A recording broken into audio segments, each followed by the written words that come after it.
Capítulo 19. Estudios anteriores sobre el tema. 1. Los fisiócratas. El tableau económico de Quesnay muestra a grandes rasgos cómo el rendimiento anual de la producción, determinado en cuanto al valor, se distribuye por medio de la circulación de modo que, siempre y cuando que las circunstancias no varíen, pueda efectuarse su reproducción simple, es decir, su reproducción en la misma escala. El punto de partida del período de producción lo constituye, lógicamente, la cosecha del año anterior. Los innumerables actos individuales de circulación se resumen inmediatamente en su movimiento de masas característico social, en la circulación entre las grandes clases económicas de la sociedad, funcionalmente determinadas. Ahora bien, lo que aquí interesa es ver cómo una parte del producto global, que, al igual que cualquier otra parte de él, es, en cuanto objeto útil, un resultado nuevo del trabajo anual realizado, solo es, al mismo tiempo, exponente del antiguo valor capital, que reaparece aquí bajo la misma forma natural. No circula, sino que permanece en manos de sus productores, de la clase de los arrendatarios para iniciar de nuevo, en ellas, su función de capital. En esta parte del producto anual, que representa el capital constante, Quesnay incluye también elementos ajenos a ella, pero, a pesar de esto, da fundamentalmente en el clavo, gracias a las barreras que cerraban su horizonte visual, haciéndole creer que la agricultura era la única base de inversión del trabajo humano creadora de plusvalía y, por tanto, desde el punto de vista capitalista, la única realmente productiva. El proceso económico de reproducción, cualquiera que sea su carácter específicamente social, se entrelaza siempre en este terreno, el de la agricultura, con un proceso natural de reproducción. Y las condiciones tangibles de este aclaran las de aquel y evitan las confusiones provocadas exclusivamente por el espejismo de la circulación. Las etiquetas de los sistemas se distinguen de las de otros artículos, entre otras cosas, en que no engañan solamente al comprador, sino también, no pocas veces, al mismo vendedor. El propio Quesnay y sus discípulos más cercanos creían, en efecto, que su divisa feudal era verdadera. Y así siguen pensando todavía hoy nuestros sabios oficiales. La verdad es que el sistema fisiocrático es la primera versión sistemática de la producción capitalista. El representante del capital industrial, la clase de los arrendatarios, dirige en él todo el movimiento económico. La agricultura es explotada de un modo capitalista, es decir, como empresa de arrendatarios capitalistas, en gran escala. El cultivador inmediato de la tierra es el obrero asalariado. La producción crea, no solo los artículos útiles, sino también su valor. Pero su motivo propulsor es la obtención de plusvalía y su fuente la órbita de la producción, no la de la circulación. Entre las tres clases que figuran como agentes del proceso social de reproducción realizado por medio de la circulación, el explotador directo del trabajo productivo, el productor de la plusvalía, el arrendatario capitalista, se distingue de quienes se limitan a apropiársela. El carácter capitalista del sistema fisiocrático suscitó ya durante su período de esplendor la oposición de hombres como Linguet y Mably, por una parte, y, por otra, de los defensores de la pequeña propiedad libre del suelo. El retroceso de Adam Smith en su análisis del proceso de reproducción es tanto más sorprendente cuanto que, por lo general, este autor no solo desarrolla, en sus estudios, los aceptados análisis de Quesnay, como ocurre, por ejemplo, con su concepto de los avances primitivos y los avances anuales, que generaliza en los de capital fijo y capital circulante, sino que a ratos reincide por completo en los errores fisiocráticos. Por ejemplo, para demostrar que el arrendatario produce mayor valor que ningún otro grupo capitalista, dice: ahora bien, no hay capital que, en iguales circunstancias, ponga en movimiento mayor cantidad de trabajo productivo, que el del labrador. No solo son trabajadores productivos sus jornaleros, sino que también es productivo el ganado de labor, frase que envuelve, por cierto, una gran fineza para los jornaleros. En la agricultura, trabaja asimismo la naturaleza con el hombre, y aunque a ella nada le cuesta su trabajo, el producto de este tiene su valor peculiar, tanto como el del operario más costoso. Las operaciones más importantes de la agricultura no se encaminan tanto al aumento de la fertilidad, aunque también lo facilitan, como a dirigir la fecundidad de la naturaleza hacia la producción de aquellas plantas que se consideran útiles para el hombre. Un terreno cubierto de abrojos y de maleza es, por sí, capaz de producir, en la mayor parte de los casos, una cantidad de vegetales igual a la que actualmente produce un viñedo o una tierra de labor bien cultivada. Las labores del campo, por lo común, más bien regulan que vigorizan la fecundidad activa de la naturaleza, porque, aun después de realizadas, una gran parte del esfuerzo ha de ser efectuado por esta. Los trabajadores y el ganado que se emplean en la agricultura no solo reproducen un valor igual al de su propio consumo, como los operarios de cualquier manufactura, o bien un valor igual al capital del que los emplea, conjuntamente con los beneficios correspondientes, sino que producen un valor mucho mayor. Además del capital del labrador y de sus beneficios, ocasionan la reproducción de la renta del terrateniente. Esta renta puede considerarse como producto de aquellas facultades productivas de la naturaleza, cuyo aprovechamiento arrienda el dueño al colono. Será esa renta mayor o menor según sean mayores o menores esas facultades productivas, o en otros términos, según sea la fertilidad natural o artificial de la tierra. Es la obra de la naturaleza la que resta, después de haber deducido o compensado todo cuanto puede considerarse como obra del hombre. Rara vez es menor de la cuarta parte del producto total y, por lo común, supera la tercera parte.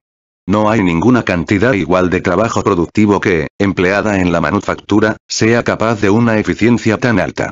En las manufacturas nada produce la naturaleza. Todo lo hace el hombre, y su reproducción siempre ha de ser proporcionada a la fuerza de los agentes que la motivan.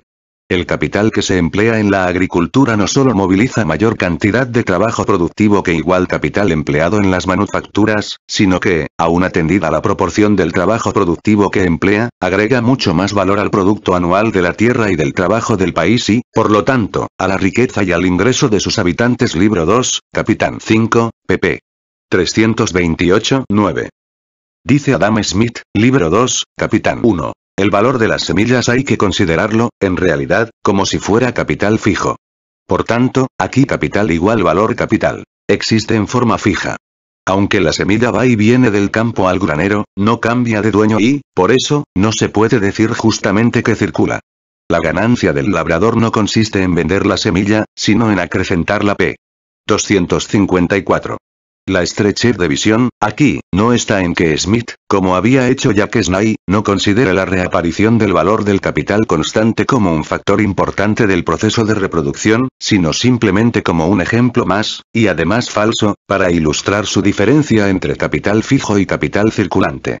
En la traducción que hace Smith de los términos de avances primitives y avances anuales por fixed capital y circulating capital, el progreso reside en la palabra capital, cuyo concepto se generaliza, independientemente de su proyección especial sobre el radio agrícola de acción de los fisiócratas. El retroceso, en concebir y retener las diferencias entre fijo y circulante como diferencias decisivas. 2. Adam Smith. 1. Puntos de vista generales de Adam Smith. Dice Adam Smith, Libro 1, Capitán 4p 50. En toda sociedad, pues, el precio de cualquier mercancía se resuelve en una u otra de esas partes, salario, ganancia, renta del suelo, o en las tres a un tiempo, y en todo pueblo civilizado las tres entran, en mayor o menor grado, con el precio de casi todos los bienes. O, como se dice más adelante, pp. 51, 2. Salario, beneficio y renta son las tres fuentes originarias de toda clase de renta de todo valor de cambio. Más abajo investigaremos en detalle esta teoría de Adam Smith sobre las partes integrantes del precio de las mercancías. Más adelante, dice, siendo este el caso, como hemos visto, respecto a cada mercancía particular tomada separadamente, también ha de acontecer lo mismo respecto a todo el conjunto de las que componen el producto anual de la tierra y del trabajo de cada país. El precio total o el valor en cambio de aquel producto anual no puede por menos de resolverse necesariamente en esas tres partes, y distribuirse entre los habitantes del país, como salarios del trabajo, o como beneficios del capital, o como renta de la tierra. Libro 2, Capitán 2, p. 259. Después de descomponer así lo mismo el precio de todas las mercancías consideradas aisladamente que el precio o valor de cambio total del producto anual de la tierra y del trabajo de cada país en las tres fuentes de ingresos, la del obrero asalariado, la del capitalista y la del terrateniente, el salario, la ganancia y la renta del suelo, Adam Smith se ve obligado a dar un rodeo, para deslizar de contrabando un cuarto elemento, el elemento del capital.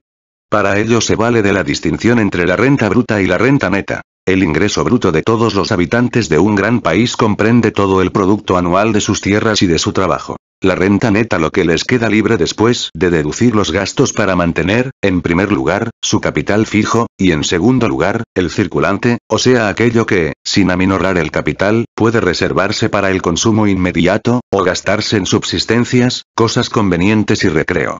Esta riqueza real se halla también en proporción, no con la renta bruta, sino con la neta. Cit. p. 260. A esto observaremos lo siguiente.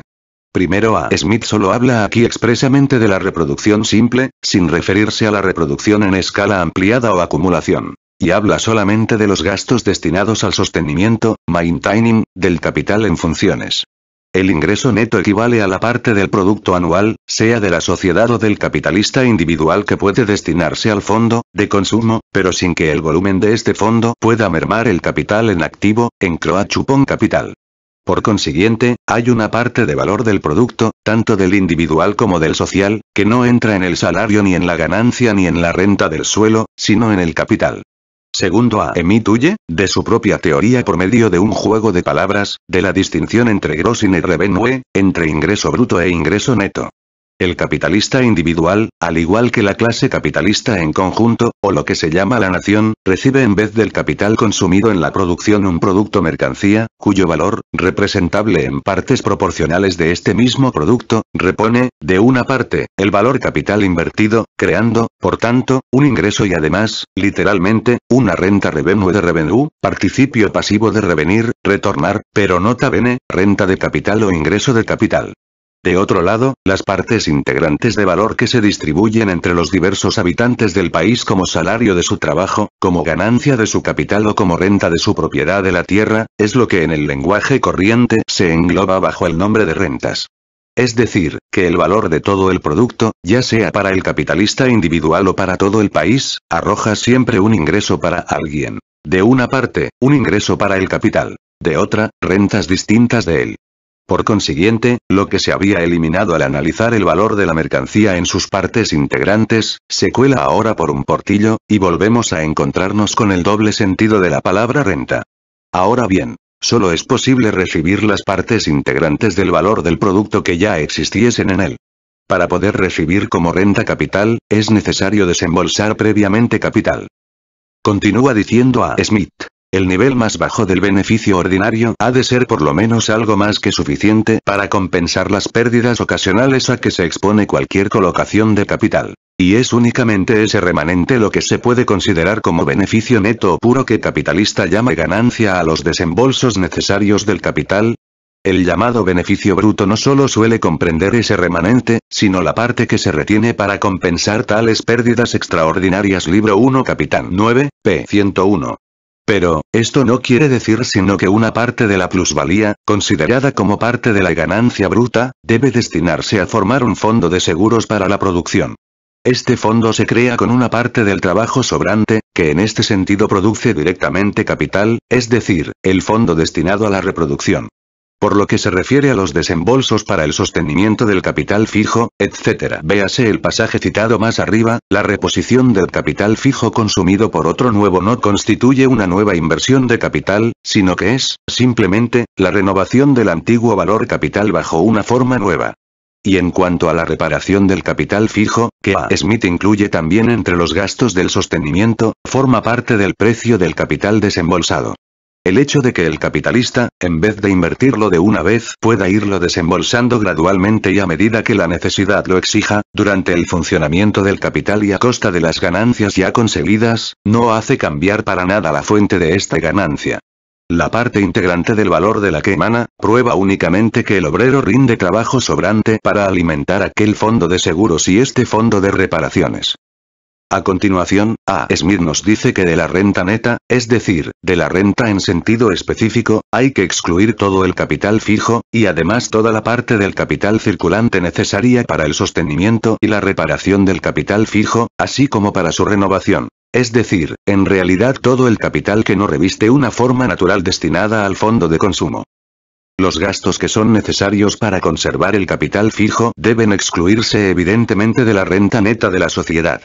Nunca forman parte de ella aquellos materiales que son indispensables para conservar las máquinas y los instrumentos útiles, ni el producto del trabajo necesario para elaborar aquellos materiales en la forma adecuada. Es verdad que el precio de este trabajo puede constituir una parte de esa renta, pues el operario empleado en ese menester puede reservar para su consumo inmediato el valor total de sus jornales.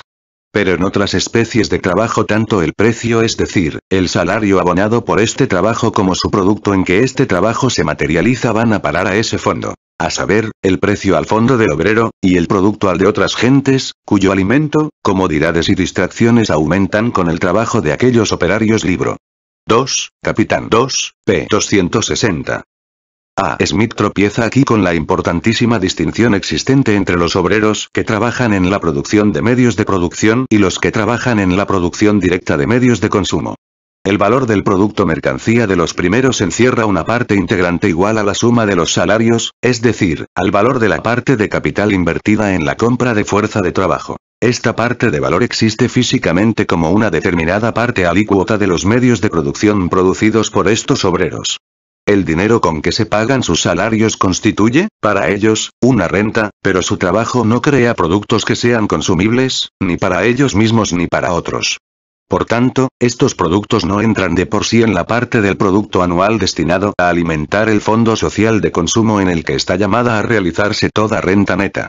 A. Smith se olvida aquí de añadir que lo que dice de los salarios es también aplicable a la parte integrante del valor de los medios de producción que forma, en calidad de plusvalía dividida en las categorías de ganancia y renta del suelo, la renta, de primera mano, del capitalista industrial. También estos elementos integrantes del valor existen en forma de medios de producción, de artículos no consumibles. Solo después de convertirse en dinero pueden absorber, con arreglo a su precio, una cantidad de los medios de consumo producido por la segunda clase de obreros y transferidos al fondo individual de consumo de sus poseedores. Con tanta mayor razón hubiera debido comprender a Smith que la parte de valor de los medios de producción creados anualmente, la cual es igual al valor de los medios de producción que dentro de esta esfera de producción funcionan, es decir, de los medios de producción con que se fabrican otros medios de producción, y representa, por tanto, una parte de valor igual al valor del capital constante invertido aquí, queda excluida en absoluto, no solo por la forma natural en que existe, sino también por función de capital, de toda parte integrante de valor creadora de renta. Las indicaciones de A. Smith respecto a la segunda clase de obreros, los que producen directamente medios de producción, no son del todo exactas. Dice, en efecto, que en esta clase de trabajo ambas cosas, el precio del trabajo y el producto, entran en GOTO, el fondo directo de consumo. El precio, o sea, el dinero obtenido en concepto de salarios en el fondo de consumo de los obreros, el producto en el de otras gentes, that of other people, cuyo sustento, confort y placer se ven acrecentados por el trabajo de aquellos. Pero el obrero no puede vivir del precio, de su trabajo, del dinero en que se le paga su salario. Realiza este dinero al comprar artículos de consumo, los cuales pueden consistir, en parte, en mercancías producidas por él mismo. Por otra parte, puede ocurrir que solo produzca artículos destinados al consumo de los explotadores del trabajo. Después de excluir así totalmente el capital fijo de la renta neta de un país, A. Smith prosigue. Ahora bien, aun cuando es necesario excluir de la renta neta de la sociedad el gasto total que supone el mantenimiento del capital fijo, no ocurre así con el capital circulante. De las cuatro partes componentes de este último, a saber, el dinero, los víveres, los materiales y el producto terminado, las tres últimas se separan del mismo para convertirse en capital fijo de la sociedad, o en disponibilidades reservadas para el consumo inmediato. Cualquier porción de estos bienes consumibles, que no se emplee en mantener el primero el capital fijo va a parar al segundo al fondo destinado al consumo directo, y constituye una parte de la renta neta de la sociedad. Para mantener, por consiguiente, estos tres elementos del capital circulante, no es necesario deducir del producto anual de la renta neta de la sociedad, sino aquella proporción que es indispensable para mantener el capital fijo. Libro 2, Capitán 2, p. 261. No es más que una tautología. Tanto de a decir que una parte del capital circulante no entra en la producción de medios de producción como decir que entra en la producción de medios de consumo. Es decir, en la parte del producto anual destinada al fondo de consumo de la sociedad. Lo importante es lo que viene a continuación. En este aspecto, el capital circulante de una sociedad es muy diferente del de cada individuo. El de este no representa de ningún modo parte alguna de su renta neta, que solo puede consistir en sus beneficios. Ahora bien, aun cuando el capital circulante de toda persona particular forma parte del total de la nación a que dicho individuo pertenece, no por eso se excluye el que forme parte, al mismo tiempo, de la renta neta de esa misma comunidad. Aunque todos los bienes que hay en la tienda de un comerciante no se pueden incluir en las disponibilidades reservadas para su propio consumo, sí pueden serlo en el de otras personas, las cuales, con las rentas derivadas de otros fondos, pueden reponer regularmente al comerciante el valor de sus mercancías, acompañado de sus ganancias, y sin que esto disminuya ni el capital de este último ni el de ellos. Libro 2, Capitán 2, p. 261. Por consiguiente, primero, lo mismo que el capital fijo y el capital circulante necesario para su reproducción, la función, la vida y sostenimiento, el capital circulante de todo capitalista individual destinado a la producción de artículos de consumo se halla totalmente excluido de la renta neta de este capitalista, la cual solo puede consistir en su ganancia. Por tanto, la parte de su producto mercancía que repone su capital no puede descomponerse en los elementos integrantes del valor que forman la renta para él. Segundo, el capital circulante de todo capitalista individual constituye una parte del capital circulante de la sociedad, al igual que todo capital fijo individual. Tercero, el capital circulante de la sociedad, aunque no sea más que la suma de los capitales circulantes individuales, posee un carácter distinto del capital circulante de cada capitalista individual. Este no puede nunca formar parte de su renta. En cambio, una fracción del primero, a saber, la formada por los artículos de consumo, puede formar parte al mismo tiempo de la renta de la sociedad o, como decía más arriba a Smith, no merma necesariamente la renta neta de la sociedad en una parte del producto anual. En realidad, lo que A. Smith llama aquí capital circulante es el capital mercancía producido anualmente que los capitalistas productores de medios de consumo lanzan todos los años a la circulación. Este producto global anual formado por mercancías está integrado en su totalidad por artículos consumibles y constituye, por tanto, el fondo en que se realizan o se invierten las rentas netas, incluyendo los salarios, de la sociedad. En vez de tomar como ejemplo las mercancías puestas a la venta en la tienda del comerciante al por menor, A. Smith hubiera debido elegir las masas de artículos almacenados en los depósitos de mercancías de los capitalistas industriales. Si A. Smith hubiese resumido las series de ideas que se le revelaban al estudiar, primero, la reproducción de lo que él llama capital fijo y luego la de lo que denomina capital circulante, habría llegado al resultado siguiente. 1. El producto anual de la sociedad está formado por dos partes. La primera comprende los medios de producción, la segunda los medios de consumo. Ambas deben examinarse separadamente. 2. El valor total de la parte del producto anual consistente en medios de producción se distribuye como sigue. Una parte de valor es simplemente el valor de los medios de producción absorbidos para elaborar estos medios de producción y, por tanto, valor capital que reaparece sencillamente bajo una forma distinta. Una segunda parte equivale al valor del capital invertido en fuerza de trabajo o lo que es lo mismo, a la suma de los salarios abonados por los capitalistas de esta esfera de producción. La tercera parte de valor, finalmente, constituye la fuente de la ganancia, incluyendo las rentas del suelo, de los capitalistas industriales de esta categoría. El primer elemento integrante, según A. Smith, el capital fijo reproducido dentro de todos los capitales individuales que operan en esta primera sección, queda, evidentemente, excluido y no puede jamás formar parte de la renta neta del capitalista individual ni de la sociedad. Funciona siempre como capital, nunca como renta. Hasta aquí, el capital fijo de cada capitalista individual no se distingue en nada del capital fijo de la sociedad. Pero los otros elementos de valor del producto anual de la sociedad consisten en medios de producción, elementos de valor que existen también, por consiguiente, en forma de partes alícuotas de esta masa de medios de producción, constituyen, indudablemente, rentas para todos los agentes que intervienen en esta producción, salarios para los obreros, ganancias y rentas para los capitalistas. Pero, no constituyen rentas, sino capital para la sociedad, a pesar de que el producto anual de la sociedad solo consiste en la suma de los productos de los capitalistas individuales que la forman. En su mayor parte, solo queden funcionar, por su propia naturaleza, como medios de producción e incluso aquellos que podrían, en caso necesario, actuar como medios de consumo se hallan destinados a servir de materias primas o materiales auxiliares para la nueva producción. Pero no funcionan como tales, y, por tanto, como capital, en manos de quienes los producen, sino en manos de quienes los emplean, a saber. 3. De los capitalistas de la sección segunda, de los productores directos de medios de consumo. reponen a estos el capital empleado en la producción de artículos de consumo, en la medida en que este capital no se invierte en fuerza de trabajo, es decir, en pagar la suma de salarios a los obreros de esta sección, mientras que el capital aquí empleado, que ahora se halla en forma de medios de consumo en manos de los capitalistas que los producen, forma a su vez, y, por tanto, desde el punto de vista social, el fondo de consumo en que los capitalistas y obreros de la sección primera realizan su renta. Si A. Smith hubiese llevado su análisis hasta aquí, se habría acercado mucho a la solución de todo el problema.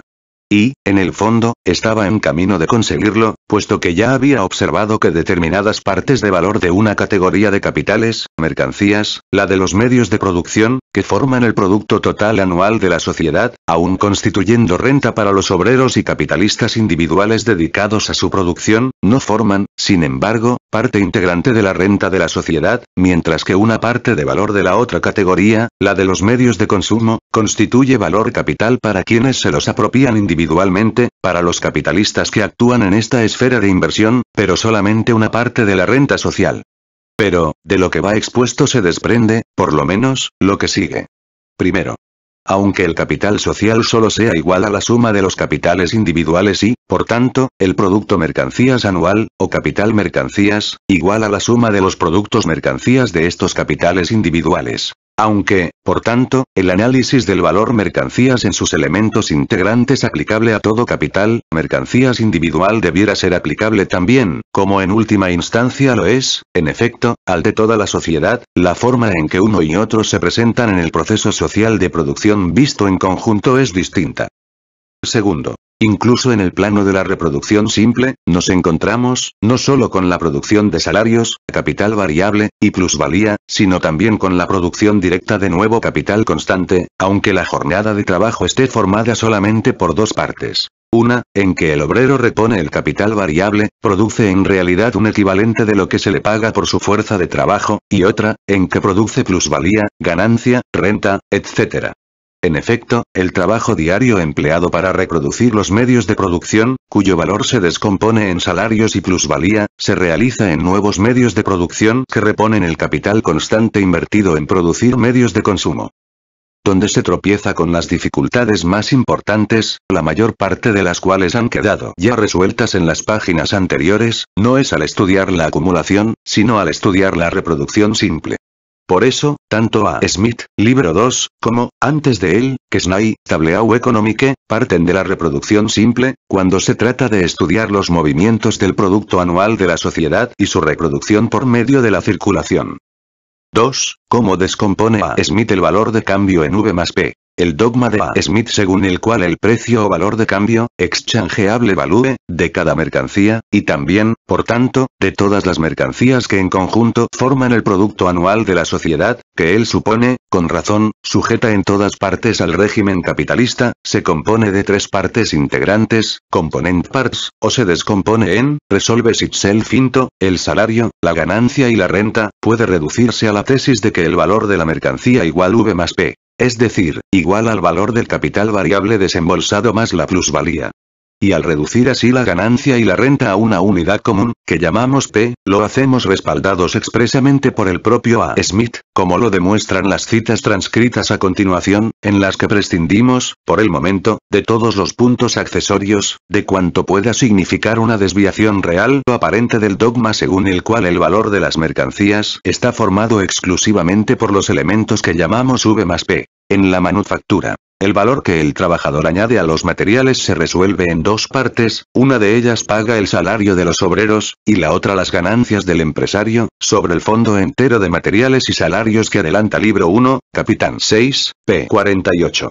Aunque el maestro haya adelantado al operario sus salarios, nada viene a costarle en realidad, pues el aumento de valor que recibe la materia, en que se ejercitó el trabajo, restituye, por lo general, con ganancias, los jornales adelantados libro 2, capitán 3, p. 299. Cualquier porción del capital empleado por el hombre en este concepto, espera siempre poder recuperarlo con un beneficio.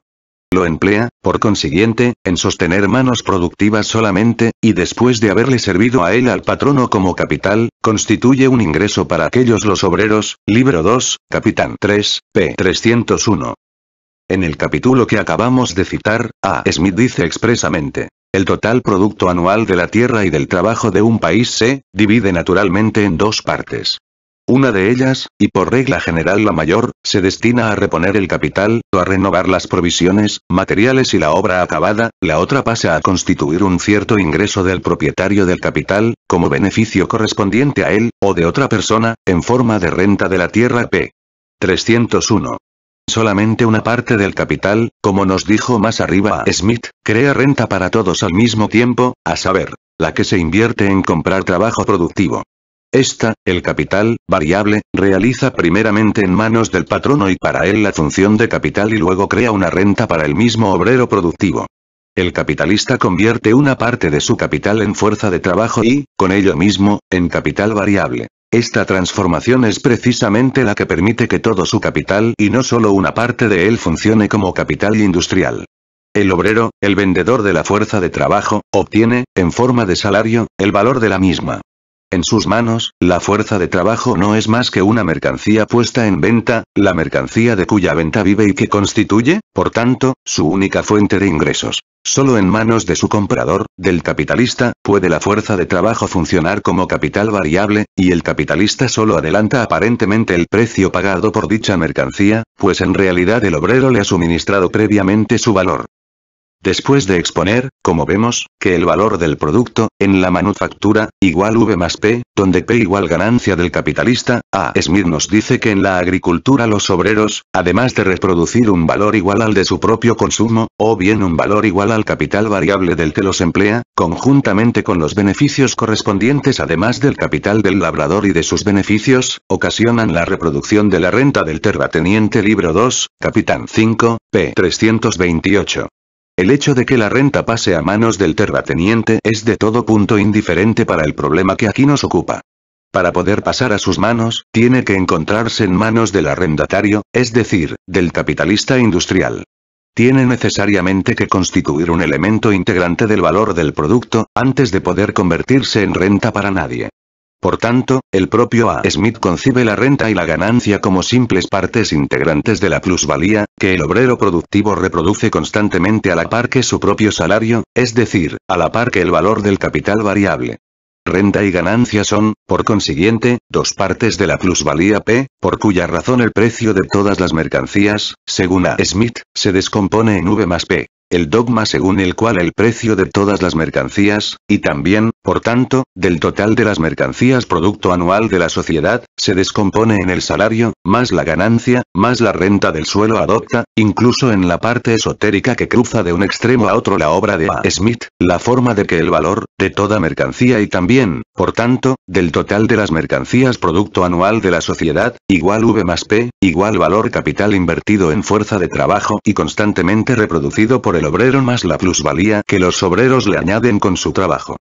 Y este resultado final a que llega A. Smith nos revela al mismo tiempo, véase más abajo, la fuente de que procede su análisis unilateral de los elementos integrantes en que se descompone el valor de las mercancías. La determinación de la magnitud de cada uno de estos elementos y del límite de su suma de valor no tiene nada que ver, sin embargo, con el hecho de que constituyan, al mismo tiempo, distintas fuentes de renta para las distintas clases que actúan en la producción. Cuando A. Smith dice, salarios, beneficio y renta son los tres puntos originarios de toda clase de renta y de todo valor de cambio. Cualquier otra clase de renta se deriva, en última instancia, de una de estas tres libro 1, capitán 6, pp. 51, 2, acumula toda una serie de quid pro quo. Primero, todos los miembros de la sociedad que no intervienen directamente en el proceso de reproducción, con o sin trabajo, solo pueden obtener directamente su parte en el producto anual de mercancías, y, por tanto, sus medios de consumo, de manos de las clases entre las que se reparte de primera mano el producto. Obreros productivos, capitalistas industriales y terratenientes. En este sentido, sus rentas se derivan materialiter del salario, de los obreros productivos, de la ganancia o de la renta del suelo y aparecen, por tanto, como rentas derivadas, por oposición a estas, que son rentas originales. Pero, por otra parte, quienes reciben estas rentas que llamamos derivadas y que lo son en el sentido indicado, las perciben en gracia a su función social, como reyes, curas, profesores, prostitutas, caudillos guerreros, etc., razón por la cual pueden considerar también estas funciones como fuentes originales de sus rentas. Segundo, y es aquí donde culmina la lamentable pifia de A. Smith. Después de comenzar determinando acertadamente los elementos integrantes del valor de las mercancías y la suma de producto de valor materializado en ellas, demostrando enseguida cómo estos elementos constituyen otras tantas fuentes distintas de renta. Después de derivar, por consiguiente, las rentas del valor, invierte completamente los términos, y esta es, para él, la idea predominante, y convierte las rentas, de partes integrantes, component parts, en las fuentes primarias de todo valor de cambio, con lo cual se abren de par en par las puertas a toda la economía vulgar, véase, por ejemplo, nuestro Rothschild. 3. El capital constante. Veamos ahora cómo A. Smith intenta descartar el capital constante, por arte de magia, del valor de la mercancía. En el precio del trigo, por ejemplo, una parte paga a la renta del terrateniente. El origen de esta parte integrante del valor no tiene nada que ver con el hecho de que la perciba el terrateniente bajo la forma de renta del suelo y represente un ingreso para él, del mismo modo que el origen de las demás partes integrantes del valor no guarda la menor relación con el hecho de que sean fuentes de rentas, en concepto de ganancia y de salario. Otra parte paga a los salarios o el sustento de los obreros y del ganado de labor, añade, empleados en su producción, y la tercera parte la ganancia del colono. Estas tres partes parecen, y en realidad así es, parecen, integrar de una manera mediata o inmediata, el precio total del grano. Este precio total, es decir, la determinación de su magnitud, es independiente en absoluto de su distribución entre aquellas tres clases de personas. Se pensará, acaso, que aún se necesita una cuarta parte para reponer el capital del colono y compensar el demérito y depreciación del ganado de labor y de los aperos. Mas también ha de considerarse que el precio de cualquier elemento de labranza, como puede serlo un caballo de labor, se compone igualmente de tres partes, a saber, la renta de la tierra, sobre la cual se ha criado, el trabajo de atenderlo y criarlo, y los beneficios del colono, que adelanta la renta de la tierra y los salarios correspondientes a ese trabajo. Así pues, aunque el precio del grano pague el precio del animal y su mantenimiento, la suma total se descompondrá inmediata o finalmente en los tres elementos componentes de siempre. Renta, trabajo, salarios, quiere decir y beneficio. Libro 1, Capitán 4, p. 50. Es, literalmente, todo lo que A. Smith aduce en apoyo de su asombrosa doctrina. Su prueba se reduce, sencillamente, a repetir la misma afirmación. Reconoce que el precio del trigo no está formado solamente por V más P, sino también por el precio de los medios de producción consumidos para producir el trigo, es decir, por un valor capital no invertido por el arrendatario en fuerza de trabajo. Pero los precios de todos estos medios de producción se descomponen a su vez, nos dice, en V más P, lo mismo que el precio del trigo. A. Smith se olvida, sin embargo, de añadir, y además, en el precio de los medios de producción consumidos para producir el trigo mismo. Se remite de una rama de producción a otra, y de esta nuevamente a la primera.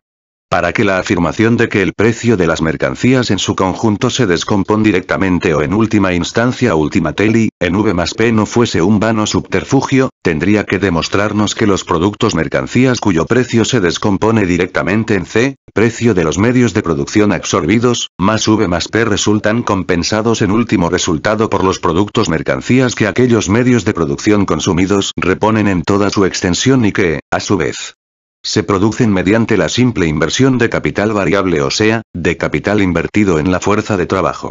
El precio de estos varía, entonces, directamente igual V más P. De ese modo, el precio de los primeros, C más U más P, figurando C como capital constante, podría reducirse en última instancia a V más P. El propio A. Smith no creía haber aportado semejante prueba con su ejemplo de los recogedores de Scott Peebles, los cuales según él, primero no rinden plusvalía de ninguna clase. Segundo, no emplean ningún medio de producción, aunque parece que debieran de emplearlos, sin embargo, en forma de cestos, sacos y otros envases para el transporte de los guijarros. Ya veíamos más arriba que el mismo A. Smith echa por tierra más tarde su propia teoría, pero sin llegar a darse cuenta de sus contradicciones. Sin embargo, la fuente de estas hay que buscarla precisamente en la tesis de que arranca. El capital invertido en trabajo produce un valor mayor que el suyo propio. ¿Cómo? Por el hecho, dice A. Smith, de que los obreros, durante el proceso de producción, infunden a los objetos elaborados por ellos un valor que, además del equivalente de su propio precio de compra, crea una plusvalía, la ganancia y la renta, que no va a parar a manos de aquellos, sino a la de quienes se la apropian. Pero esto es todo lo que ellos hacen y pueden hacer. Y lo que decimos del trabajo industrial durante una jornada, es también aplicable al trabajo puesto en movimiento durante un año por toda la clase capitalista. Por tanto, la masa total del Producto Anual de Mercancías de la sociedad solo puede descomponerse en VP, en el equivalente con que los obreros resarcen el valor capital invertido en su propio precio de compra y en el valor adicional que tienen que entregar a sus patronos, después de cubierto aquel. Pero, estos dos elementos de valor de la mercancía constituyen al mismo tiempo la fuente de las rentas de las distintas clases que intervienen en la reproducción. La primera la del salario, o sea, la renta de los obreros. La segunda, la de la plusvalía, de la cual el capitalista industrial retiene para sí una parte en forma de ganancia y cede otra, en concepto de renta del suelo, al terrateniente. ¿De dónde puede provenir el otro elemento integrante de valor, si el producto anual de valor no encierra más elementos que V más P? Aquí, nos movemos en el plano de la simple reproducción. Si toda la suma anual del trabajo se descompone en el trabajo necesario para la reproducción del valor capital invertido en fuerza de trabajo y en el trabajo necesario para la obtención de una plusvalía, ¿de dónde puede salir, además, el trabajo necesario para producir un valor capital no desembolsado en fuerza de trabajo? La cosa se plantea del siguiente modo. Primero A. Smith determina el valor de una mercancía por la masa de trabajo que el obrero asalariado añade, ADS, al objeto sobre que trabaja. Él dice, literalmente, a los materiales puesto que se refiere a la manufactura, en la que se elaboran ya productos de trabajo, pero esto no altera para nada los términos del problema. El valor que el obrero añade, y esta expresión, ADS, es la que emplea Adam, es absolutamente independiente del hecho de que el objeto al que se añade valor tenga o no de por sí un valor antes de añadirle aquel. El obrero crea, pues, un producto de valor en forma de mercancía. Este producto es, según A. Smith, de una parte, el equivalente de su salario, y esta parte se halla, por tanto, determinada por el volumen de valor de su salario, por cuya razón deberá, para producir o reproducir un valor igual al de este, añadir más trabajo cuanto mayor sea el salario que perciba. Pero, de otra parte, el obrero, después de rebasar este límite, añade nuevo trabajo, el cual crea plusvalía para el capitalista que lo emplea. El que esta plusvalía sea retenida en su integridad por el capitalista o cedida en parte por este a terceras personas no altera para nada la determinación cuantitativa, la magnitud, de la plusvalía añadida por el obrero asalariado. Se trata de un valor como cualquiera otra parte del valor del producto, si bien se distingue por el hecho de que el obrero no percibe ni antes ni después ningún equivalente a cambio de él, pues este valor se lo apropia al capitalista sin abonar equivalente alguno.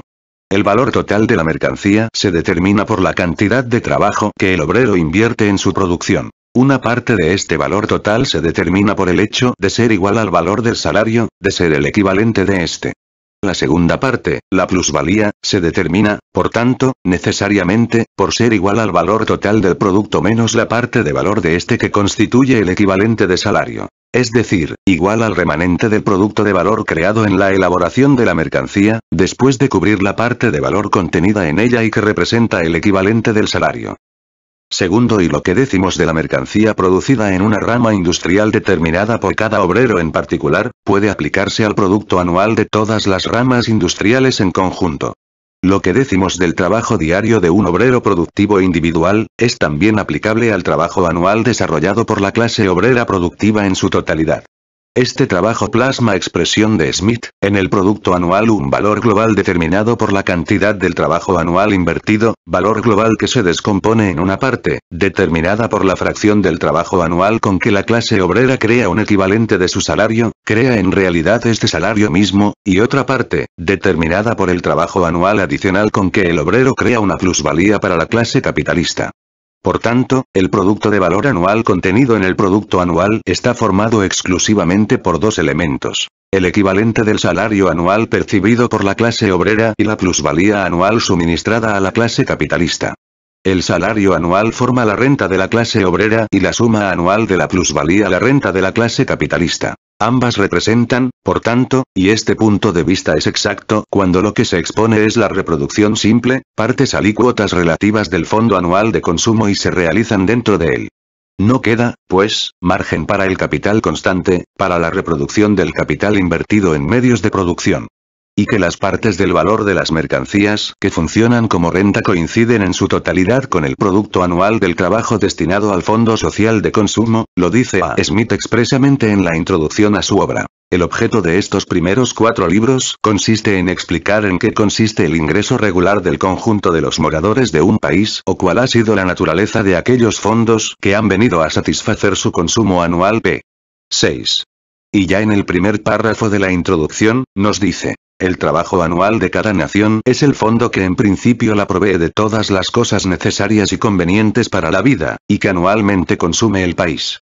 Dicho fondo se integra siempre, o con el producto inmediato del trabajo, o con lo que mediante dicho producto se compra de otras naciones. P. 3. Ahora bien, el primer error de A. Smith consiste en identificar el valor del producto anual con el producto de valor anual. Este es solamente producto del trabajo del año anterior. Aquel encierra además todos los elementos del valor consumidos para elaborar el producto anual, pero producidos en el año precedente y en parte también en años anteriores. Medios de producción cuyo valor solamente reaparece y que, en lo tocante a su valor, no han sido producidos ni reproducidos por el trabajo invertido durante el año último. Esta confusión es la que le permite a Smith descartar la parte constante de valor del producto anual. Y, a su vez, esa confusión nace de otro error en la concepción fundamental de A. Smith. Este no distingue el doble carácter del trabajo mismo. El trabajo que, en cuanto a inversión de la fuerza de trabajo, crea valor, y el que, como trabajo concreto, útil, crea objetos útiles, valor de uso.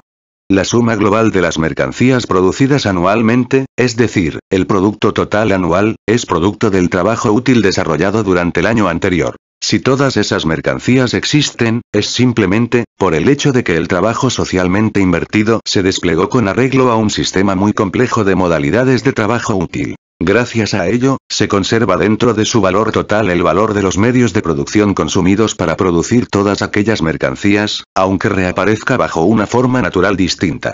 El producto anual global es, por consiguiente, resultado del trabajo útil invertido durante el año. Pero durante este solo se crea una parte del valor del producto anual. Esta parte es el producto de valor anual en que se materializa la suma del trabajo desarrollado durante el mismo año.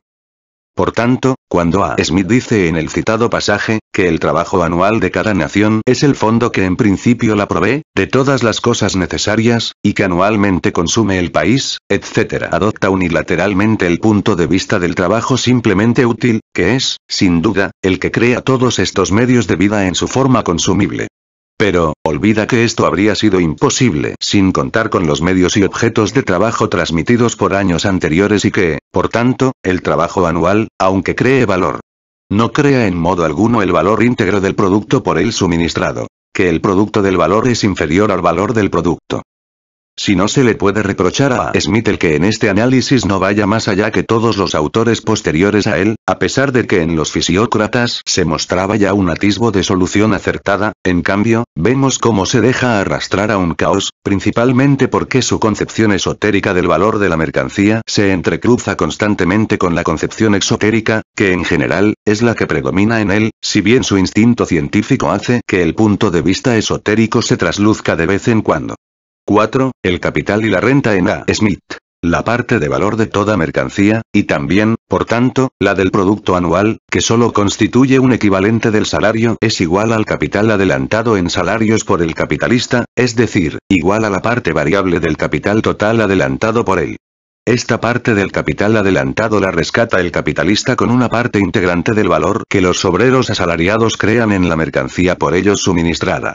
Tanto da que el capital variable se adelante en el sentido de que el capitalista pague en dinero la parte del producto que corresponda al obrero, pero que no se haya aún dispuesto para la venta o que, aun estándolo, no ha sido vendido todavía por el capitalista, que se lo pague con el dinero obtenido ya por la venta de la mercancía suministrada por el obrero o que anticipe este dinero a crédito. En todos estos casos, el capitalista adelanta capital variable que afluye en forma de dinero a los obreros y retiene por su parte el equivalente de este valor capital en la parte de valor de las mercancías con que el obrero crea la parte alícuota que a él mismo le corresponde dentro del valor total de aquellas, con que produce, para decirlo en otros términos, el valor de su propio salario.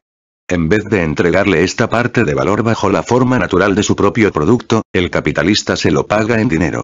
Por consiguiente, para el capitalista la parte variable del valor capital por él desembolsado existe ahora en forma de mercancía, mientras que el obrero percibe el equivalente de la fuerza de trabajo vendida por él en forma de dinero.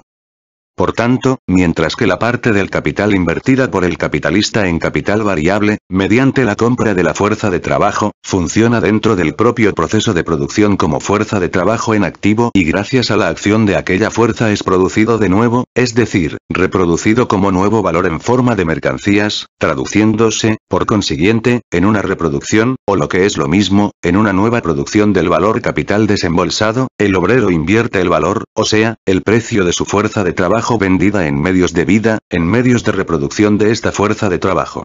Su ingreso, es decir, su renta, que solo dura lo que dura la posibilidad de vender su fuerza de trabajo al capitalista, representa una suma de dinero igual al capital variable. La mercancía del obrero asalariado, su propia fuerza de trabajo, solo funciona como mercancía cuando se incorpora al capital del capitalista, cuando funciona como capital. Y, de otra parte, el capital del capitalista, invertido como capital dinero en comprar fuerza de trabajo funciona como renta en manos del vendedor de la fuerza de trabajo, en manos del obrero asalariado. Aquí, se entrelazan diversos procesos de circulación y de producción, que A. Smith no distingue. Primero.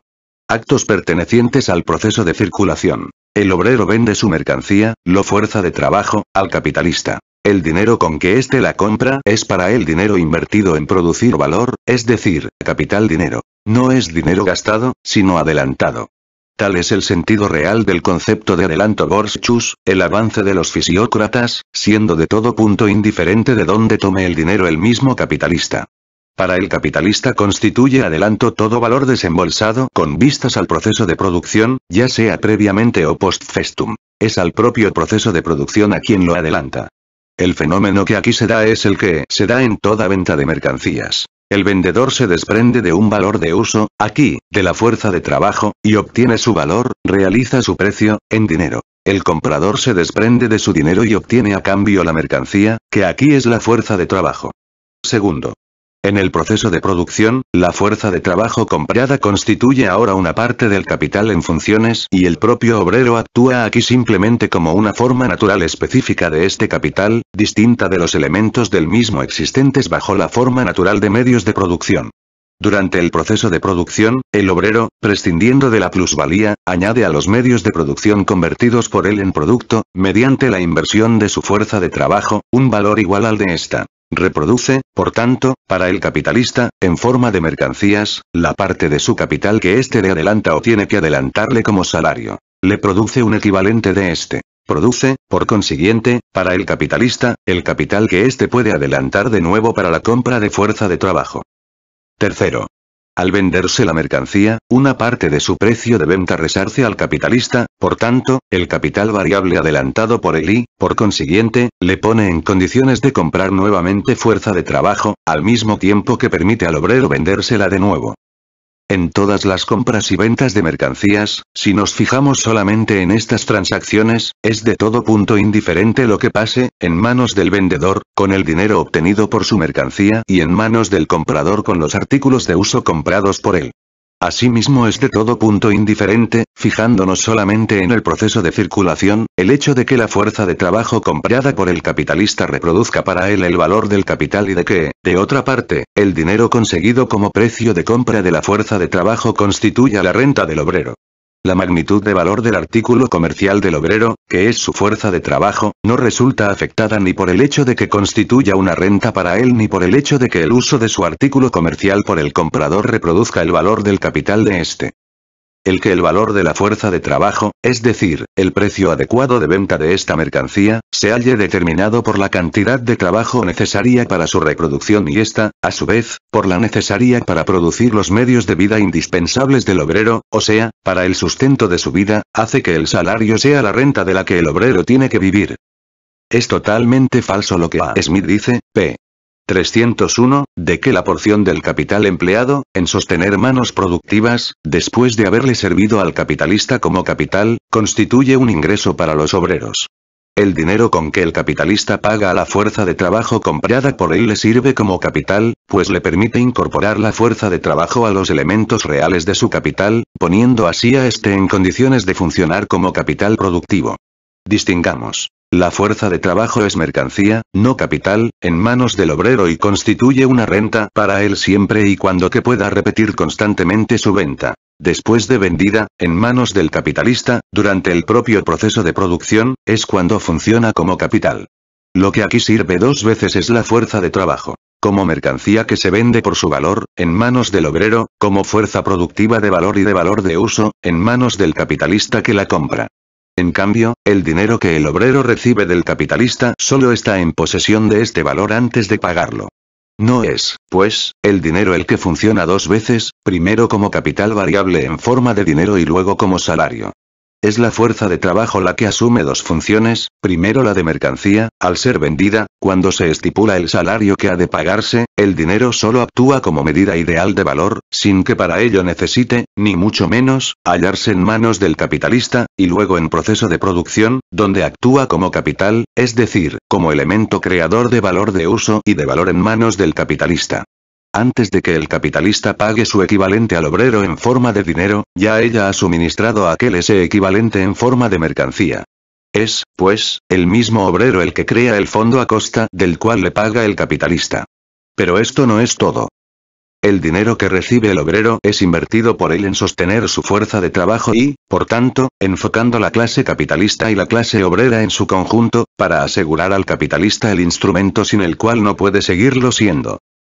De una parte, la compra y venta continuas de la fuerza de trabajo eternizan, por tanto, la fuerza de trabajo como elemento del capital, gracias al cual éste puede aparecer como creador de mercancías, de artículos de uso dotados de un valor, y además la parte de capital invertida en comprar fuerza de trabajo puede crear constantemente su propio producto y el propio obrero, por consiguiente, constituir continuamente el fondo de capital con cargo al cual se le paga. De otra parte, la venta continua de la fuerza de trabajo se convierte en la fuente constantemente renovada de sustento del obrero, lo que hace que su fuerza de trabajo aparezca como el patrimonio de donde aquel saca la renta de la que vive. Renta, aquí, significa simplemente la apropiación de valores obtenida por la venta constantemente repetida de una mercancía, de la fuerza de trabajo, valores cuya finalidad es exclusivamente la reproducción constante de la mercancía destinada a venderse. En este sentido, tiene razón A. Smith cuando dice que la parte de valor del producto creado por el propio obrero y que el capitalista le retribuye con su equivalente en forma de salario, se convierte en una fuente de renta para el obrero. Pero, esto no hace cambiar para nada la naturaleza ni la magnitud de esta parte de valor de la mercancía, como no hace cambiar tampoco el valor de los medios de producción el hecho de que actúen como valores de capital, ni altera la naturaleza o la magnitud de una línea recta el hecho de que aparezca como base de un triángulo o como diámetro de una elipse.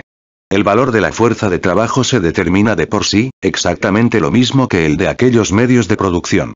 Esta parte de valor de la mercancía no se deriva de la renta como de un factor independiente que la constituya, ni se reduce tampoco a la renta.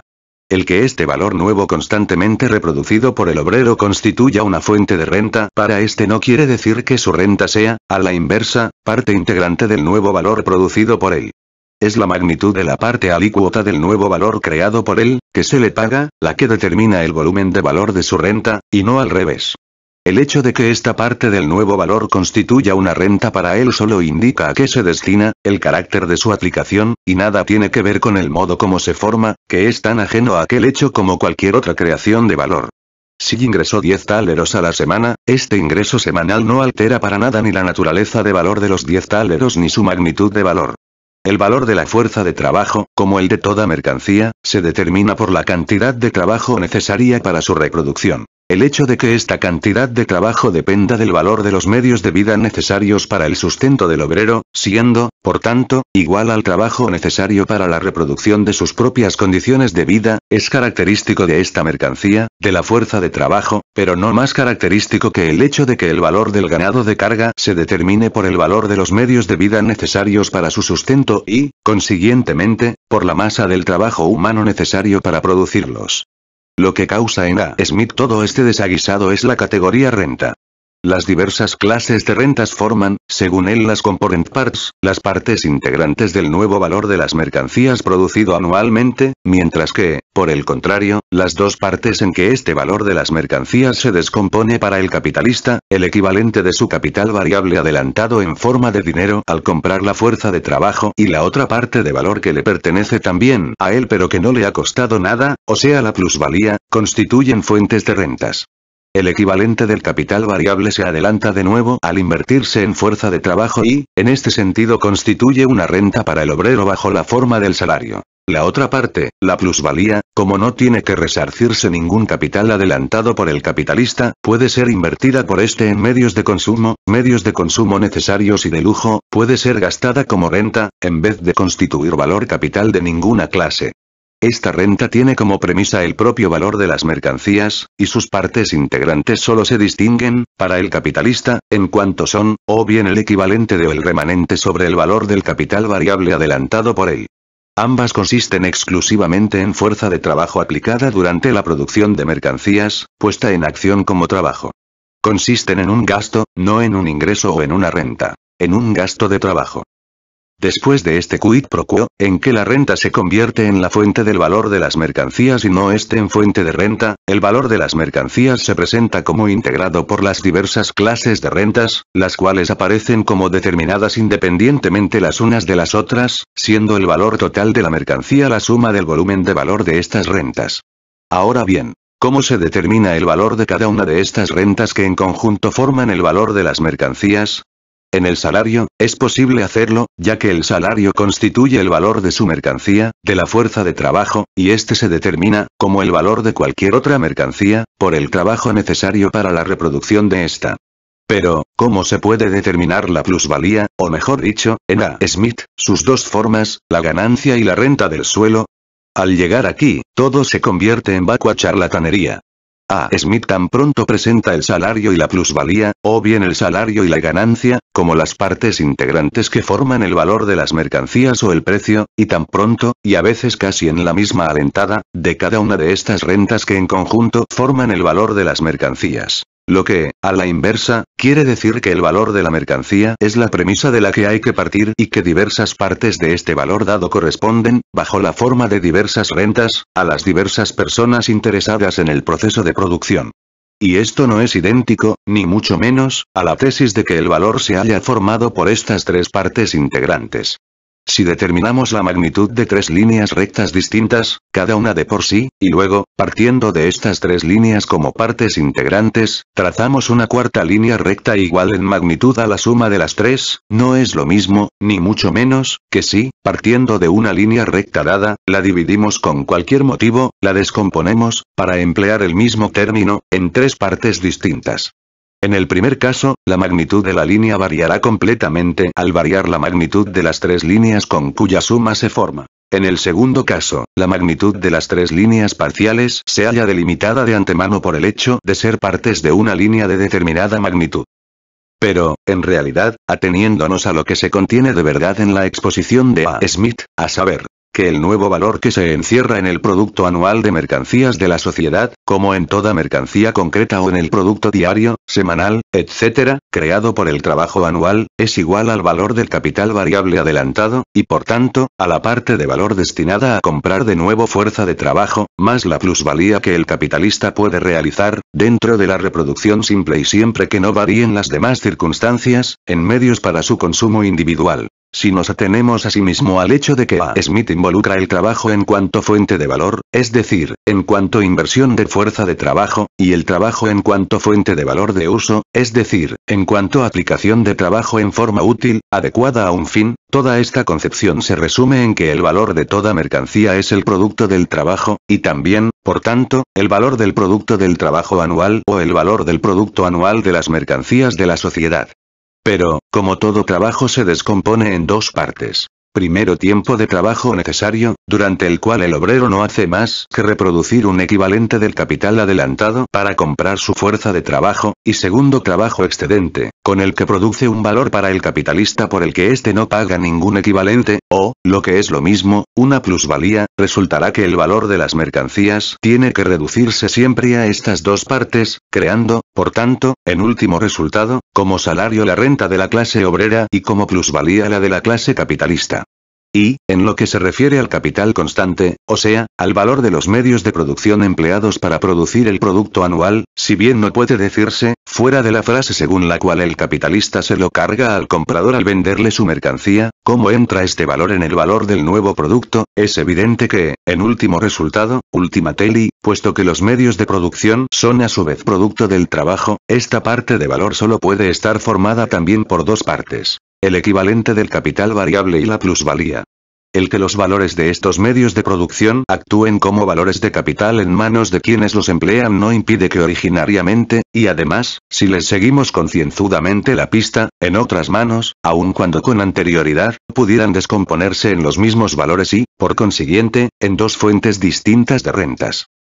Un punto exacto, aquí, es que, enfocando el movimiento del capital social, es decir, del conjunto de los capitales individuales, la cosa se presenta de otro modo que si se enfoca cada capital individual de por sí, es decir, desde el punto de vista de cada capitalista individual. Para este, el valor de la mercancía se descompone primero en un elemento constante, el cuarto, según Smith, segundo en la suma de salario y plusvalía, o bien de salario, ganancia y renta del suelo. En cambio, desde el punto de vista social, el cuarto elemento de Smith, el capital constante, desaparece. 5. Resumen. La insulsa fórmula de que las tres rentas, el salario, la ganancia y la renta del suelo constituyen tres partes integrantes del valor de las mercancías, surge en A. Smith de la otra fórmula, más aceptable, según la cual el valor de las mercancías resolves itself, se descompone en dichas tres partes. También esto es falso, incluso suponiendo que el valor de las mercancías solo pudiese dividirse en el equivalente de la fuerza de trabajo consumida y la plusvalía creada por esta. Pero este error descansa, a su vez, en una base más profunda y verdadera. La producción capitalista se basa en la operación por la que el obrero productivo vende su propia fuerza de trabajo, como su mercancía, al capitalista en cuyas manos funciona simplemente como elemento de su capital productivo. Esta operación, la venta y la compra de la fuerza de trabajo, perteneciente a la órbita de la circulación, no solo inicia el proceso de producción, sino que determina implícite su carácter específico. La producción de un valor de uso e incluso la de una mercancía, pues esta puede ser también obra de un trabajo productivo independiente, es aquí simplemente, un medio para la producción de plusvalía absoluta y relativa para el capitalista. Por eso, al analizar el proceso de producción veíamos cómo la producción de plusvalía absoluta y relativa determina, la duración del proceso diario de trabajo. Segundo, toda la organización social y técnica del proceso capitalista de producción. Dentro de este mismo se realiza la distinción entre la simple conservación del valor, del capital constante, la verdadera reproducción del valor adelantado, equivalente de la fuerza de trabajo, y la producción de plusvalía, es decir, de valor por el que el capitalista no desembolsa equivalente alguno, ni de antemano ni post festum. La apropiación de la plusvalía, del valor que queda después de cubrir el equivalente del valor desembolsado por el capitalista, aunque se inicia con la compra-venta de la fuerza de trabajo, es un acto que se efectúa dentro del mismo proceso de producción y que constituye una fase esencial de este. El acto inicial, que constituye un acto de circulación, la compra-venta de la fuerza de trabajo, descansa a su vez sobre la distribución de los elementos de la producción, previa a la distribución de los productos sociales y presupuesta por ella, a saber, en la separación entre la fuerza de trabajo como mercancía del obrero y los medios de producción como propiedad de otros. Pero, al mismo tiempo, esta apropiación de la plusvalía o esta separación que se establece en la producción de valor entre la reproducción del valor desembolsado y la producción de nuevo valor no retribuido por ningún equivalente, plusvalía, no altera para nada la sustancia del mismo valor ni el carácter de la producción de valor. La sustancia del valor es y sigue siendo simplemente fuerza de trabajo invertida, trabajo, independientemente del carácter útil específico que revista, y la producción de valor simplemente el proceso de esta inversión. El siervo despliega su fuerza de trabajo durante 6 días, trabaja durante 6 días, sin que ponga ninguna diferencia en cuanto al hecho de este trabajo de por sí el que, por ejemplo, invierta 3 de estas jornadas de trabajo para sí mismo, en su propio campo, y otras 3 en el campo de su señor, al servicio de éste. El trabajo voluntario que realiza para él y el trabajo forzoso que rinde para su señor no se diferencian en nada, en cuanto trabajo. Considerado como tal trabajo, con referencia a los valores o productos útiles creados por él, no se percibe diferencia alguna en el trabajo de estas 6 jornadas. La diferencia recae exclusivamente sobre las diversas condiciones sociales en que se despliega la fuerza de trabajo durante las 2 mitades de este período de trabajo de 6 días. Pues bien, lo mismo ocurre con el trabajo necesario y el trabajo excedente del obrero asalariado. El proceso de producción finaliza en la mercancía. El hecho de haberse invertido en su producción fuerza de trabajo aparece ahora como una cualidad material de la mercancía. La cualidad de poseer valor. La magnitud de este valor se mide por la magnitud del trabajo invertido en ella. A esto se reduce el valor de las mercancías y en esto y exclusivamente en esto consiste. Si trazamos una línea recta de una determinada magnitud, producimos de un modo meramente simbólico, claro está, cosa que desde luego sabemos, en primer lugar, por la naturaleza del trazado, ejecutado con arreglo a ciertas reglas, leyes, independientes de nuestra voluntad, una línea recta. Si dividimos esta línea en 3 segmentos, que, a su vez, pueden responder a determinado problema, cada uno de estos 3 trozos seguirá siendo una línea recta, y la línea entera de la que forman parte no se distinguirá en nada, por esta división, de lo que es una línea recta, para convertirse, por ejemplo, en una curva de cualquier clase. Ni podemos tampoco dividir una línea de una magnitud dada de tal modo, que la suma de estas partes sea mayor que la misma línea indivisa. A su vez, la magnitud de esta no se halla tampoco determinada por las magnitudes de las líneas parciales, cualquiera que sea el modo como de determinen. Por el contrario, son las magnitudes relativas de estas las que se hallan circunscritas de antemano por los límites de la línea de que forman parte. La mercancía fabricada por el capitalista no se diferencia en nada, desde este punto de vista, de las mercancías producidas por un obrero independiente, por una colectividad de obreros o por esclavos. Sin embargo, en nuestro caso el producto del trabajo y todo su valor pertenecen íntegros al capitalista. Al igual que cualquier otro producto, este tiene que convertir la mercancía, mediante su venta, en dinero, para poder seguir manipulando con él. Tiene que transferirla a la forma de equivalente general. Examinemos el producto mercancía antes de que se convierta en dinero. Este producto pertenece íntegramente al capitalista. De otra parte, como producto útil del trabajo, como valor de uso, es en su totalidad producto de un proceso de trabajo ya efectuado. Pero no así su valor. Una parte de este valor no es más que el valor, reencarnado bajo una nueva forma, de los medios de producción empleados para producir la mercancía. Este valor no se ha producido durante el proceso de producción de esta mercancía, pues lo poseían ya los medios de producción con anterioridad al proceso de producción e independientemente de él, y precisamente como exponentes de él han entrado en este proceso. Lo único que se ha renovado y transformado es su forma de manifestarse. Esta parte del valor de la mercancía constituye, para el capitalista, un equivalente del capital constante adelantado por él y consumido durante la circulación de la mercancía.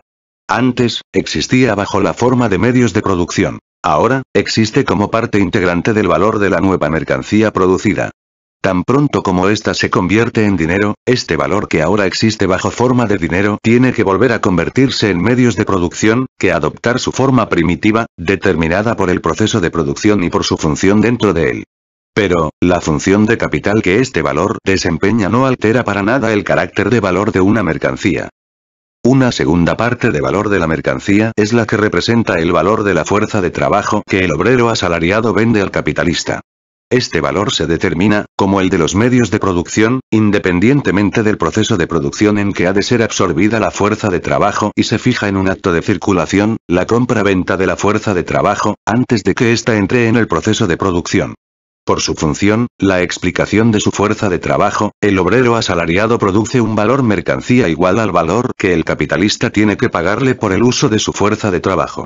El obrero entrega al capitalista este valor en forma de mercancía y el capitalista se lo paga en dinero. El que esta parte del valor de la mercancía solo represente para el capitalista un equivalente del capital variable que tiene que adelantar en salarlos no altera para nada el hecho de que representa un valor mercancía nuevo creado durante el proceso de circulación y consiste exclusivamente en lo que consiste la plusvalía. A saber, en inversión ya efectuada de fuerza de trabajo.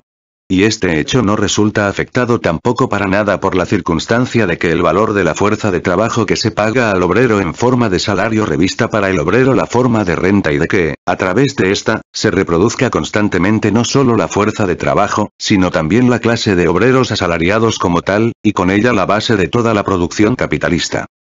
Pero la suma de estas dos partes de valor no forma el valor total de la mercancía. Queda un remanente sobre las dos, la plusvalía. Esta es, al igual que la parte del valor que resarce el capital variable adelantado en forma de salarios, un valor nuevo creado por el obrero durante el proceso de producción. Con la particularidad de que esta parte de valor no cuesta nada a quien se apropia el producto entero, al capitalista. Esta circunstancia permite al capitalista, en efecto, consumirla en su totalidad como renta, a menos que tenga que ceder algunas porciones de ella a otros copartícipes, como la renta del suelo o al terrateniente, por ejemplo, en cuyo caso las partes cedidas constituyen rentas de las terceras personas beneficiadas. Dicha circunstancia es, además, el motivo propulsor que anima a nuestro capitalista a ocuparse de la producción de mercancías. Pero, ni esta mira suya inicial y bien intencionada, la mira de embolsarse plusvalía, ni el hecho de gastársela luego como renta solo o en unión de otras personas, afectan para nada a la plusvalía, como tal. No modifican en lo más mínimo el hecho de que se trata de trabajo cuajado no retribuido, ni modifican tampoco su magnitud, la cual se halla determinada por condiciones completamente distintas.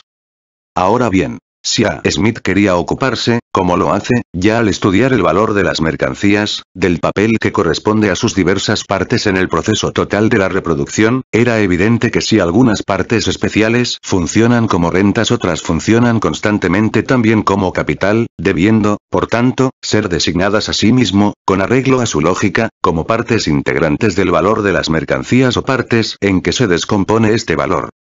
A. Smith identifica la producción de mercancías en general y la producción capitalista de mercancías. Los medios de producción, según él, son de antemano capital, el trabajo es de antemano trabajo asalariado. De aquí que el número de obreros útiles y productivos se halla siempre en proporción a la cantidad de capital empleada en darles ocupación. The quantity of the capital stock which is employed in settling them to work. Obra Cit. Introducción, pp. 4-5.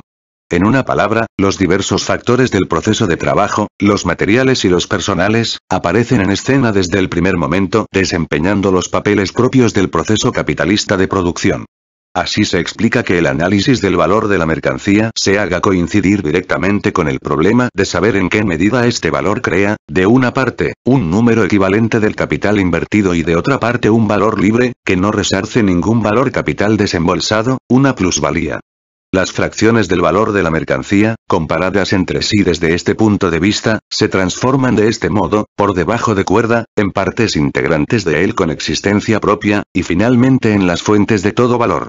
Otra consecuencia que de aquí se deduce es la composición del valor de la mercancía y, alternativamente, su descomposición en rentas de diversas clases, por donde las rentas no consisten en valor de mercancías, sino en rentas. Pero, del mismo modo que la naturaleza de un valor mercancías qua valor mercancías o del dinero qua dinero no cambia por el hecho de que funcionen como valor capital, aquel no sufre tampoco modificación por el hecho de funcionar más tarde como renta de unos o de otros. La mercancía de que se ocupa Smith es ya de antemano capital mercancía, que encierra, además del valor capital consumido en la producción de la mercancía, la plusvalía, es decir, mercancía producida por métodos capitalistas, el resultado del proceso capitalista de producción. Hubiera sido necesario, por tanto, analizar previamente este proceso y también, por consiguiente, el proceso de valorización y de creación de valor contenido en él. Y, como este tiene por premisa, a su vez, la circulación de mercancías, no es posible exponerlo sin un análisis, previo e independiente de él, de la mercancía. A. Smith, aun en los casos en que, procediendo esotéricamente, da en el clavo de un modo transitorio, nunca se refiere a la producción de valor más que con ocasión del análisis de la mercancía, es decir, del análisis del capital mercancías. 3. Autores posteriores. Ricardo reproduce casi al pie de la letra la teoría de A. Smith. Debe entenderse que siempre se consume la producción total de un país. El hecho de que sean las personas que reproducen o aquellas que no reproducen algún valor quienes consumen los productos, constituye la máxima diferencia. Cuando afirmamos que se ahorra el ingreso y se añade al capital, lo que queremos decir es que la porción del ingreso que se agrega al capital, es consumida por trabajadores improductivos. Principios, p. 114. En realidad, Ricardo acepta íntegramente la teoría de A. Smith sobre la descomposición del precio de la mercancía en salario y plusvalía, o capital variable y plusvalía.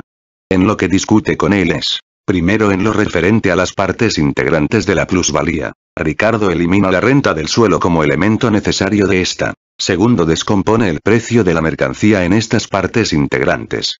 La magnitud de valor es, por tanto, lo primero.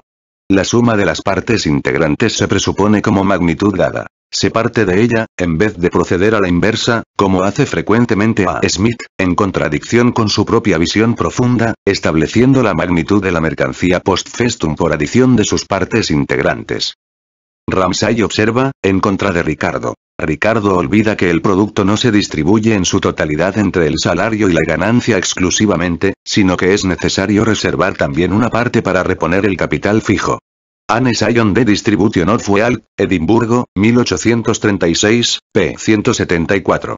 Por capital fijo entiende este autor lo que aquí llamamos capital constante. El capital fijo existe bajo una forma en la que, aun contribuyendo a la producción de la mercancía en elaboración, no contribuye, sin embargo, al sostenimiento del obrero. p. 59. A. Smith se rebelaba contra la consecuencia obligada de su descomposición del valor de la mercancía y también, por tanto, del valor del producto anual de la sociedad, en salario y plusvalía, y, por consiguiente, en simple renta. Contra la consecuencia de que, en estas condiciones, todo el producto anual podría consumirse. No son nunca los pensadores originales los que sacan las consecuencias absurdas de sus teorías. Eso lo dejan para los Sayes y los McCullochs. Say no toma la cosa muy a pecho, en realidad. Lo que es para uno adelanto de capital es para el otro renta y producto neto, o lo era. La diferencia entre producto bruto y neto es puramente subjetiva, y así, el valor global de todos los productos se distribuyen en la sociedad como renta. Say, Traité d'Economie Politique, 1817, 2, p. 64. El valor total de cada producto está formado por las ganancias de los terratenientes, de los capitalistas y de los industriosos. El salario figura aquí con profits des industrieux, que han contribuido a su elaboración. Esto hace que la renta de la sociedad sea igual al valor bruto producido y no, como opinaba la secta de los economistas los fisiócratas, igual al producto neto de la tierra. Este descubrimiento de Say se lo apropia también, entre otros, Proudhon. Storch, que acepta también en principio la doctrina de A. Smith, encuentra, sin embargo, que la aplicación práctica que de ella hace Say es insostenible. Si se admite que la renta de una nación es igual a su producto bruto, es decir, que no hay que deducir de este ningún capital constante, debiera decir hay que admitir también que esa nación puede consumir improductivamente el valor íntegro de su producto anual sin menoscabar en lo más mínimo su renta futura. Los productos que forman el capital constante de una nación no son consumibles. Storch, Considerations sur la nature du revenu national, París, 1824, pp. 147 y 150. Sin embargo, Storch se olvida de decirnos cómo puede coordinarse la existencia de este capital constante con el análisis del precio que él toma de A. Smith, según el cual el valor de la mercancía solo encierra el salario y la plusvalía, sin contener capital constante alguno. Solo a través de Say se da cuenta de que este análisis del precio conduce a resultados absurdos, y las últimas palabras que él mismo escribe acerca de esto rezan así: que es imposible descomponer el precio necesario en sus elementos más simples. Storch, Cours d'Economie Politique, Petersburgo, 1815, 2, p. 141. Sismondi, que se ocupa especialmente de la relación entre capital y renta y que, en realidad, hace de su concepción especial de esta relación la diferencia específica de sus Nouveaux Principes, no escribe ni una sola palabra científica acerca de esto, no contribuye ni en un ápice al esclarecimiento del problema. Barton, Ramsay y Cherbuliez se esfuerzan en sobreponerse a la versión de A. Smith. Pero fracasan, porque desde el primer momento plantean el problema de un modo unilateral, ya que no distinguen claramente la diferencia entre capital constante y variable de la diferencia entre capital fijo y circulante. John Stuart Mill se limita también a reproducir, con su presunción habitual, la doctrina transmitida por A. Smith y sus sucesores. Resultado. La confusión de pensamiento de A. Smith sigue imperando hasta la hora presente y su dogma es artículo de fe ortodoxo de la economía política.